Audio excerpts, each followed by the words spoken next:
이번 주 후반으로 갈수록 날씨의 흐름이 점차 심상치 않게 변하고 있습니다. 특히 금요일과 토요일 사이 전국적으로 다소 많은 비가 예보되면서 이번 강수가 어떤 지역에 집중될지에 대한 관심이 커지고 있는데요. 과연 이번 비는 얼마나 넓은 지역에 영향을 주게 될지, 그리고 어느 지역에서 가장 많은 비가 내릴지 지금부터 자세히 살펴보겠습니다. 먼저 4월 1일 수요일입니다. 이날엔 우리나라 상공을 약한 저기압이 통과하면서 전국 곳곳을 산발적인 강수 가능성이 있겠습니다. 다만 이 강수는 전반적으로 매우 약한 수준에 그칠 것으로 보이며 대부분 지역에서는 비가 내리더라도 일시적이고 양이 많지 않을 것으로 예상됩니다. 그 중에서도 제주도와 남부지방, 그리고 동해안 일부 해안 지역에서는 상대적으로 조금 더 많은 비가 내릴 수 있겠지만 이 역시 일상생활에 큰 영향을 줄 정도는 아닌 소량의 강수에 머무를 가능성이 높겠습니다. 이와 함께 대기질의 변화도 주목해 볼 필요가 있습니다. 수요일부터 금요일까지 이어지는 먼지 농도의 흐름을 보면 목요일까지는 대기 정체로 인해 공기질이 다소 탁하게 유지될 가능성이 큽니다. 특히 외부에서 유입되는 미세먼지와 국내 발생 요인이 겹치면서 대기질이 점차 나빠질 것으로 보이며 금요일에는 그 농도가 더욱 짙어지면서 체감상 답답함을 느끼는 분들도 많을 것으로 예상됩니다. 기온 흐름을 살펴보면 수요일 아침 최저 기온은 전국 대부분 지역에서 4도에서 11도 사이로 비교적 온화하게 시작하겠지만 낮 최고 기온은 14도에서 18도 수준에 머물며 일교차가 다소 줄어드는 대신 전반적으로 낮 기온이 크게 오르지 못하는 모습이 나타나겠습니다. 이어서 4월 2일 목요일입니다.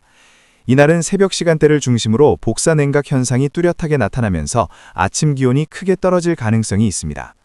복사 냉각이란 주로 하늘이 맑고 구름이 거의 없는 상태에서 바람까지 약할 때 지표면의 열이 빠르게 우주로 방출되면서 기온이 급격히 떨어지는 현상을 말하는데요. 목요일은 이러한 조건이 잘 갖춰지면서 일부 내륙 지역에서는 초봄답지 않게 쌀쌀한 아침을 맞이할 수 있겠습니다. 하지만 낮이 되면서 상황은 조금 달라집니다. 고기압의 영향을 받으며 점차 따뜻한 남쪽 공기가 유입되기 시작해 기온이 빠르게 회복되겠고 늦은 오후부터 밤 사이에는 기온이 비교적 높은 수준을 유지하면서 낮과 밤의 기온차가 다소 줄어드는 특징을 보이겠습니다. 목요일의 예상 최저 기온은 2도에서 7도, 최고 기온은 16도에서 21도로 예측되며 낮 동안에는 비교적 포근한 봄 날씨를 느낄 수 있겠습니다. 그리고 많은 분들이 가장 궁금해하시는 금요일과 토요일의 강수 전망입니다. 4월 3일 금요일부터 4월 토요일 사이에는 전국적으로 본격적인 비가 시작될 것으로 보입니다. 이번 비는 우리나라를 통과하는 비교적 발달한 저기압의 영향으로 형성되며 성질이 다른 공기덩어리가 충돌하면서 강수 구름대가 더욱 강하게 발달할 가능성이 있습니다. 현재 최신 수치 예보 모델인 ECMWF와 GFS의 분석 결과를 종합해보면 이번 강수는 전국 대부분 지역에 걸쳐 비교적 고르게 내릴 것으로 보이지만 특히 제주도와 남부지방 그리고 동해안 해안가를 중심으로 더 많은 비가 집중될 가능성이 높습니다. 이들 지역에서는 누적 강수량이 다른 지역보다 확연히 많아질 수 있어 상황에 따라서는 짧은 시간 동안 강하게 쏟아지는 비도 배제할 수 없는 상황입니다.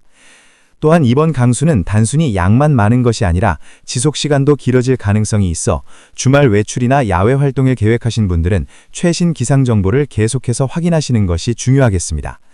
특히 저지대나 배수시설이 취약한 지역에서는 일시적인 물 고임 현상도 발생할 수 있기 때문에 사전에 대비하시는 것이 좋겠습니다. 지금까지 이번 주 중반부터 주말까지 이어지는 날씨 흐름을 살펴봤습니다. 전반적으로 초반에는 비교적 잔잔한 날씨를 보이다가 주 후반으로 갈수록 대기 불안정이 커지며 비와 함께 날씨가 크게 요동칠 것으로 예상됩니다.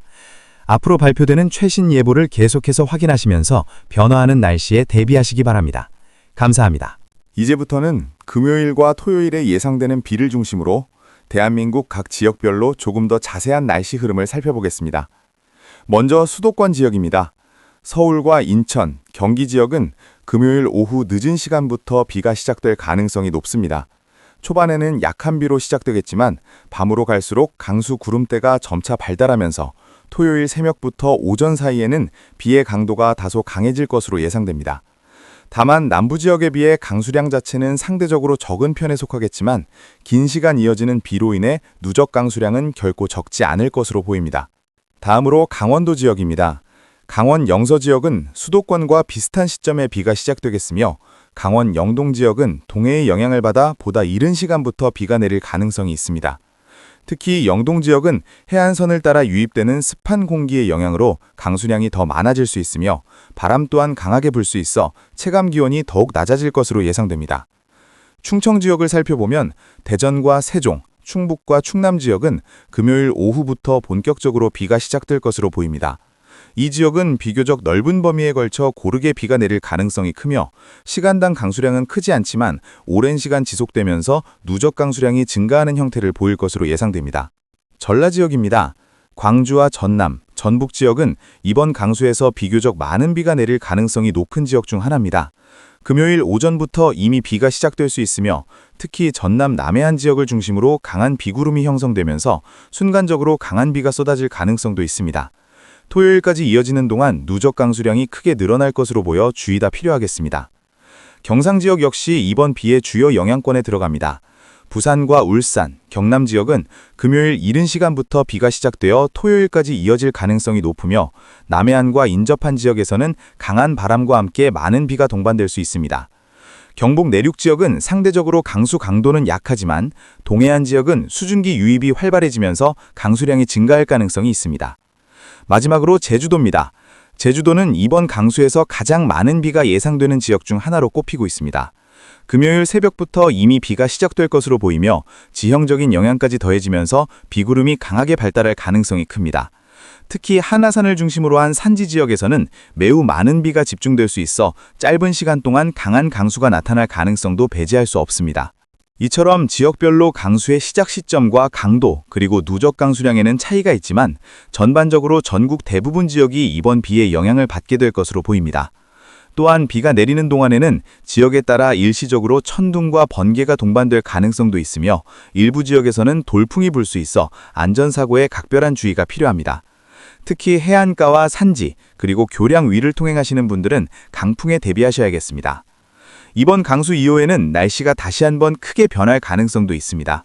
비가 그친 뒤 북서쪽에서 차가운 공기가 유입되면서 기온이 일시적으로 떨어질 수 있어 주말 이후에는 다시 쌀쌀한 날씨가 이어질 가능성도 염두에 두셔야겠습니다. 지금까지 전국 지역별 상세 날씨 전망을 전해드렸습니다.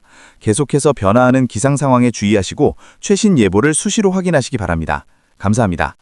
이처럼 이번 금요일과 토요일에 걸친 전국적인 강수는 단순한 비를 넘어 대기의 흐름 자체를 바꾸는 중요한 분기점이 될 것으로 보입니다. 특히 저기압이 통과한 이후 우리나라 주변 기압 배치가 다시 재편되면서 다음 주 초반 날씨에도 적지 않은 영향을 줄 가능성이 있습니다. 먼저 주말 이후, 즉 일요일부터의 날씨 흐름을 살펴보면 비가 그친 직후에는 하늘이 점차 개면서 맑은 날씨를 회복할 것으로 예상됩니다. 하지만 이 과정에서 북서쪽에서 내려오는 차가운 공기가 유입되면서 기온이 일시적으로 떨어질 가능성이 큽니다. 따라서 일요일 아침은 전날보다 체감온도가 뚝 떨어지며 다소 쌀쌀하게 느껴질 수 있겠습니다. 특히 내륙 지역을 중심으로는 밤사이 기온이 빠르게 떨어지면서 일교차가 다시 크게 벌어질 전망입니다. 낮 동안에는 햇볕이 비치며 기온이 어느 정도 회복되겠지만 아침과 저녁 사이의 기온차가 10도 이상 벌어지는 곳도 많을 것으로 보여 건강관리에 각별한 주의가 필요하겠습니다. 또 하나 주목해야 할 부분은 바람입니다. 저기압이 빠져나간 뒤에는 기압차에 의해 바람이 다소 강하게 불 수 있는데 특히 서해안과 동해안 그리고 산지 지역에서는 순간적인 강풍이 이어질 가능성이 있습니다. 이러한 바람은 체감온도를 더욱 낮추는 요인이 되기 때문에 실제 기온보다 더 춥게 느껴질 수 있습니다. 다음 주 초반으로 들어서면 대기 흐름은 점차 안정세를 되찾을 것으로 예상됩니다. 고기압의 영향권에 들어서면서 전국적으로 대체로 맑은 날씨가 이어질 가능성이 크며 강수 소식은 당분간 없을 것으로 예상됩니다. 다만 맑은 날씨가 이어지는 만큼 복사 냉각이 다시 활발해지면서 아침 기온은 낮고 낮 기온은 오르는 전형적인 봄철 기온 분포가 나타날 것으로 예상됩니다. 이 시기에는 대기 정체 현상도 다시 나타날 수 있습니다. 비가 지나간 직후에는 공기가 일시적으로 깨끗해지지만 시간이 지나면 다시 미세먼지가 축적될 가능성이 있기 때문에 대기질 변화에도 지속적인 관심이 필요하겠습니다. 특히 도심 지역에서는 출퇴근 시간대에 공기질이 나빠질 수 있어 마스크 착용 등 대비가 필요할 수 있습니다. 농업과 관련된 부분에서도 이번 날씨 변화는 중요한 영향을 줄 수 있습니다. 최근 기온이 점차 상승하면서 농작물 생육이 활발해지고 있는 가운데 이번 비는 토양 수분을 공급하는 긍정적 역할을 할 수 있습니다. 하지만 일부 지역에서는 강한 비로 인해 토양 유실이나 침수 피해가 발생할 가능성도 있어 사전 대비가 필요합니다. 또한 야외 활동을 계획하신 분들께서는 주말 동안의 비뿐만 아니라 비가 그친 이후의 기온 변화와 바람까지 함께 고려하셔야겠습니다. 특히 등산이나 캠핑과 같은 활동을 계획하고 계신다면 기상 변화에 따른 위험 요소를 충분히 인지하고 안전장비를 철저히 준비하시는 것이 중요합니다. 이번 주 날씨를 다시 한번 정리해보면 초반에는 비교적 잔잔한 흐름 속에서 대기질이 다소 나빠지는 모습이 나타나고 중반에는 일교차가 큰 전형적인 봄철 날씨가 이어지다가 후반에는 전국적인 비와 함께 날씨가 크게 요동치는 구조입니다. 그리고 주말 이후에는 다시 맑아지지만 기온이 떨어져 또 다른 변화를 맞이하게 됩니다. 이처럼 봄철 날씨는 짧은 시간 안에 다양한 변화를 보여주는 특징이 있습니다. 작은 기압 변화에도 날씨가 크게 달라질 수 있기 때문에 항상 최신 기상 정보를 확인하고 그에 맞는 대비를 하는 것이 무엇보다 중요합니다. 앞으로도 보다 정확하고 깊이 있는 날씨 해설로 찾아뵙겠습니다. 지금까지 날씨 해설이었습니다. 감사합니다.